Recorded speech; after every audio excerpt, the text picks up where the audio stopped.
Welcome to Spiritual Dialogues with Father Odon de Castro. We are here at Cariana Lay Monastic Community. I'm your host, Brother Lodi, and with us is Sister Tachi. Sister? Yes, Father, you did mention before we started that truth that God is immutable.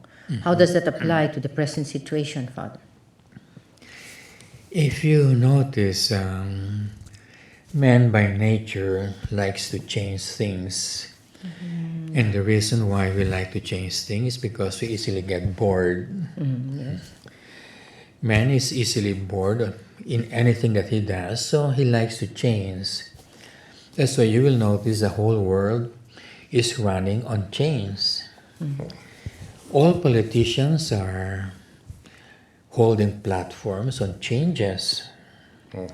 Like Obama, the United States, was running on the concept of change, and he won because he was offering change to the American people without saying change into what.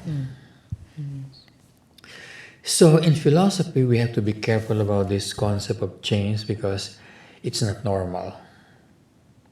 How come it's not normal? Everybody seems to be looking for change. Yeah, it's normal for the fallen nature of man to desire always a change, precisely because we said he easily gets bored, so he likes to change. Now, in philosophy, change is supposed to be a movement. It's a movement from one form of state to another form of state. That's a change. Yes. So what you are last week, and what you are this week there's a change. There's a movement, and you call that movement a change.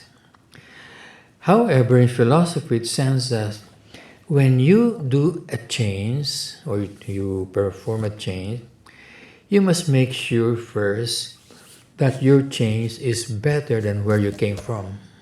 Yeah, definitely, Father.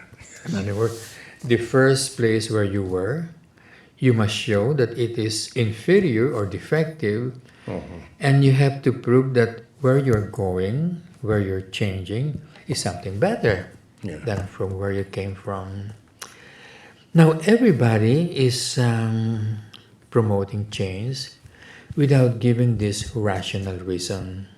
In other words, Yeah. when they offer a change, they do not say why the change is better than what was former. Yes, it was not properly explained. It's not perfectly explained, it's not perfectly defended. In other words, you should never change unless you can first prove that the new change is better than what it was formerly. Yes, Father. And this is what was happening. That's why when we notice that in the United States, Obama won as president of the United States twice without telling us to what his change was leading to. In fact, they were regressing. The United States was really regressing, and yet they re-elected him. Most of his doctrine and platform were against the teaching of the Catholic Church, but his greatest, those who voted in favor of him, were Catholics. Which means we have here a generation of Catholics who are not using their minds because they're changing things without giving the reason why it is a better thing that they're changing to what it was formerly.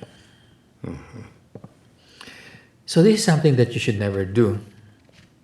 You have to do a rational change, prove that what you are changing is inferior to what you are now offering. The Father, you would say that if I say I want to change for the better, it doesn't necessarily mean that my better is still better than the previous situation. Does that mean that? I have to prove that first, right? Yes, the rule is correct that you must change for the better. Yes. Except you have to prove that the new one is better Better. really than the older one. Yeah. Now, this concept of change is only applicable to those outside of God, outside of God only. Because God is immutable, He does not change. And God said so in the book of Malachi that He's really God and He doesn't change. Yes. So everything pertaining to God does not change. His teachings doesn't change, His plans doesn't change, His divine providence doesn't change. Nothing changes in God. Everything is immutable in God, unchangeable. Yes, Father. Now, this is very important because the Catholic Church, when God instituted the Catholic Church, He made sure that it was unchangeable, like Him. Because the Catholic Church is supposed to be a reflection of God. So, like God, He must also be immutable, doesn't change. However, if you notice in the Catholic Church today, so many changes are taking place. For what reason, Father? Well, because there's a devil. Okay, Father. And of course, the role of the devil is to keep on changing the Catholic Church. So it will not be Catholic. So it will not be God-like. It will not be in accordance to the nature of God. Yes, Father. So in other words, when there is a change, it certainly doesn't come from God. It would come from the devil.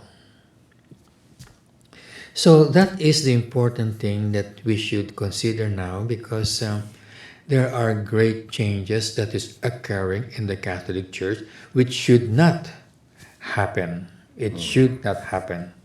God is immutable. He has no plan of changing the Catholic Church. The Catholic Church does not change, should not change, and therefore there is something wrong with the changes going on in the Catholic Church today. What could be the reason of changing the true doctrine of Christ?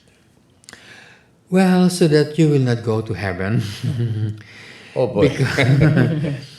When God started to institute the Catholic Church, it was to teach us how to go to heaven.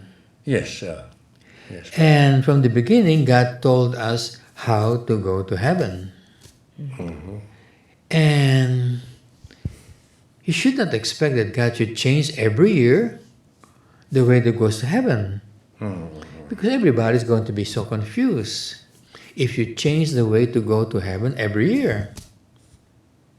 Yes, Father. It will confuse us, Father. So the way to go to heaven is exactly the same as the way to go to heaven for the first angels. And it's the same way as we are going to heaven if we want to go to heaven. It has not changed. It is exactly the same. How come some people would like to change that kind of way to heaven? As we mentioned, there is always a devil. Because when Adam and Eve were in paradise, God told them a rule to be observed. And God was unchangeable. Now, what was the sin of Adam and Eve? They changed the rule. God said, do not eat. They changed it into go and eat it. Yeah. They transgress. They went against or in other words, they changed the rules Yes, in paradise. Now, this has been happening in the Catholic Church since the beginning. That there were so many people who wanted to change the teachings of the Catholic Church. That's why we have what you call heretics. Yes. Arius tried to change the church, the doctrines and teachings of the Catholic Church. Pelagius tried to change it. Martin Luther tried to change it. So many tried to change it. And as we said, this is all instigated by the devil. And in our times, that is what happened when Pope John the 23rd called Vatican Council number 2. You know, the purpose of Pope John the 23rd in calling the Vatican Council number 2 was in order to prepare the world for the second coming of Christ, that is, for the general judgment. Which is good, I think. Of course, yes, it is good because we have to be prepared for that last judgment. Yes, Father. Because when God judges us during that time, there is no way of changing the judgment. So, John knew very well that there are two comings of Christ. Two comings of Christ. The first coming and the second coming. Yeah. And it was Saint John the Baptist who prepared the world for the first coming of Christ, Yes, Father. where Christ came as a God of mercy. And then John knows that there's a second coming of Christ, which of course nobody knows unless God reveals it to them. Yes. The second coming of Christ, he will not be coming with mercy, but with justice. Yes, Father. He doesn't come to save man, but in order to judge man. To judge what you have done. This is a very difficult situation. And so we have to know when the second coming is arriving, so we can prepare ourselves very well. And Pope John felt that he was the one chosen to prepare the world for the second coming of Christ. That's what he felt. That's the reason why he chose the name John. Okay. Just as John the Baptist prepared the world for the first coming of Christ, he said so. That he called himself John, Pope John, because he felt he was going to be assigned by God to prepare the world for the second coming of Christ. Uh-huh. And Vatican II was supposed to prepare the world for the second coming of Christ. Yes, Father. Now, if you try to find out how will the world look like